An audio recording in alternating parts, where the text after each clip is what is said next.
आज हम absolute zero temperature के बारे में पढ़ेंगे। एब्सोल्यूट ज़ीरो टेम्परेचर कौन से तापमान को कहा जाता है? It is the minimum temperature on thermodynamic scale. Thermodynamic scale पर जो न्यूनतम तापमान होता है उसे एब्सोल्यूट ज़ीरो तापमान कहा जाता है और इसको हम परिभाषित कर सकते हैं कि यह तापमान एब्सोल्यूट ज़ीरो तापमान कहलाता है जिस पर कार्नोट इंजन के हीट सिंक को कोई भी ऊष्मा और ऊर्जा नहीं दी जाती, अर्थात जिस तापमान पर रिवर्सिबल कार्नोट इंजन में हीट सिंक को दी गई ऊर्जा शून्य हो, वह तापमान एब्सोल्यूट ज़ीरो तापमान कहलाता है।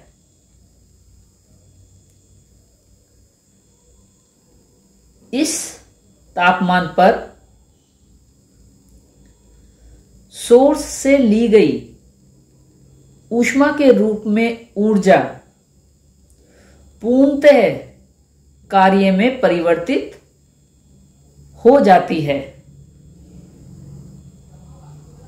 अर्थात जो रिवर्सिबल कार्नोट इंजन है उसकी एफिशिएंसी 100% होती है। यह एब्सोल्यूट ज़ीरो तापमान की कंडीशन है। एब्सोल्यूट ज़ीरो तापमान से नीचे तापमान पॉसिबल नहीं है, क्योंकि अगर हम इस मान से एब्सोल्यूट ज़ीरो तापमान से नीचे जाते हैं तो कार्नोट इंजन की एफिशिएंसी 100% से ज़्यादा हो जाएगी, जो कि नियम के विरुद्ध है, क्योंकि कार्नोट इंजन की एफिशिएंसी 100% से अधिक नहीं हो सकती।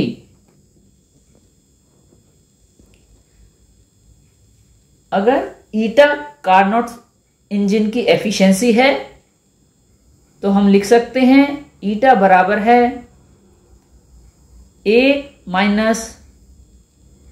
Q2 ओवर Q1 और यह बराबर होगी 1 - τ2 ओवर τ1। यहां पर ईटा एफिशिएंसी को दर्शाता है, Q2 सिंक को दी जाने वाली ऊष्मा है और Q1 सोर्स से ली जाने वाली ऊष्मा है। τ1 एवं τ2 थर्मोडायनामिक स्केल के टेम्परेचर्स हैं।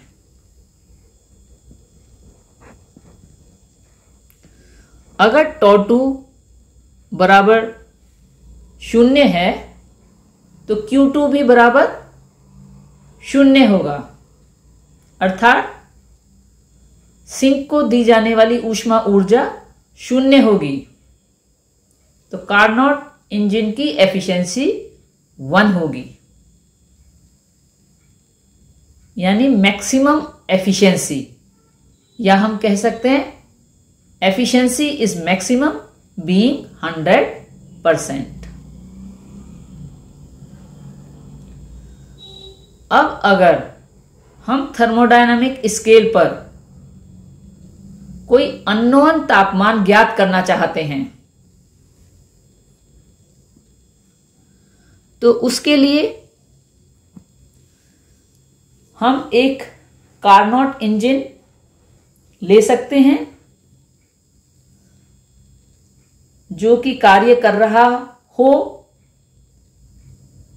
बॉइलिंग पॉइंट एवं फ्रीजिंग पॉइंट ऑफ वाटर के लिए।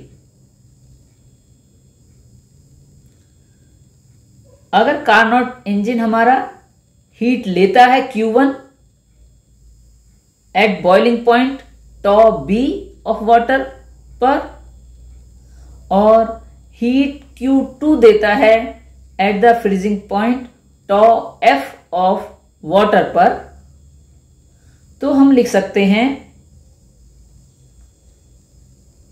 टॉ B बटे में टॉ F बराबर होगा Q2 बटे में Q1 के।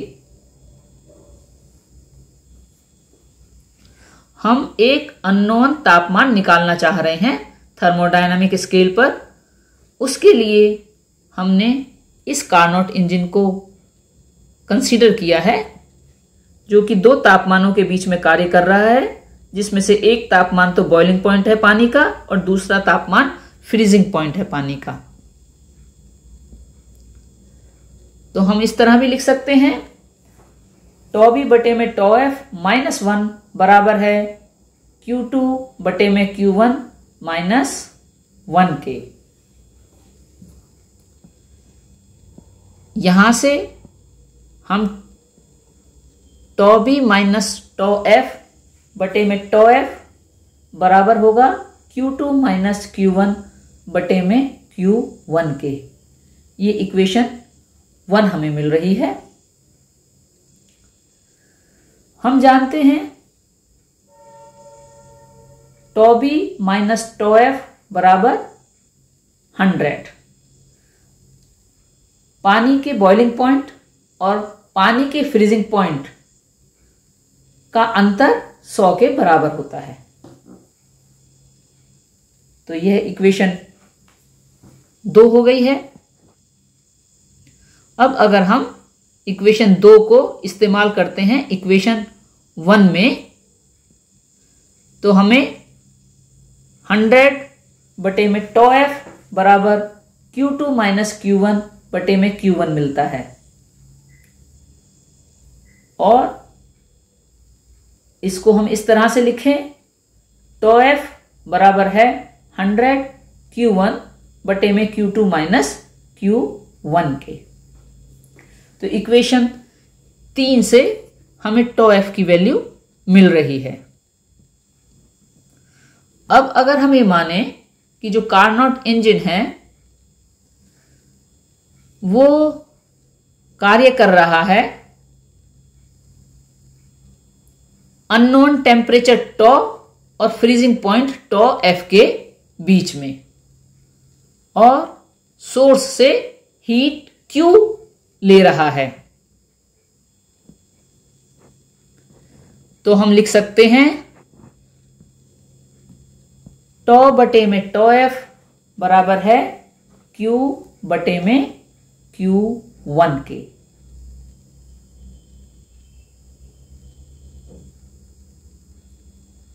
और tau will be equal to Q बटे में Q1 multiplied by toe F।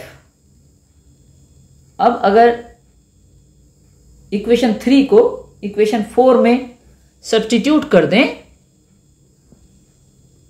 तो हमें मिलता है टॉ बराबर है Q बटे Q1 गुना 100 Q1 बटे में Q2 माइनस Q1। और यहां से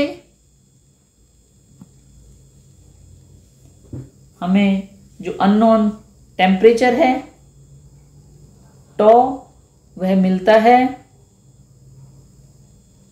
100 इंटू Q बटे में Q2 माइनस Q1 के। तो अगर हमें थर्मोडायनामिक स्केल पर कोई भी तापमान अज्ञात तापमान ज्ञात करना है तो वह हमें इक्वेशन 5 के इस्तेमाल से मिल सकता है।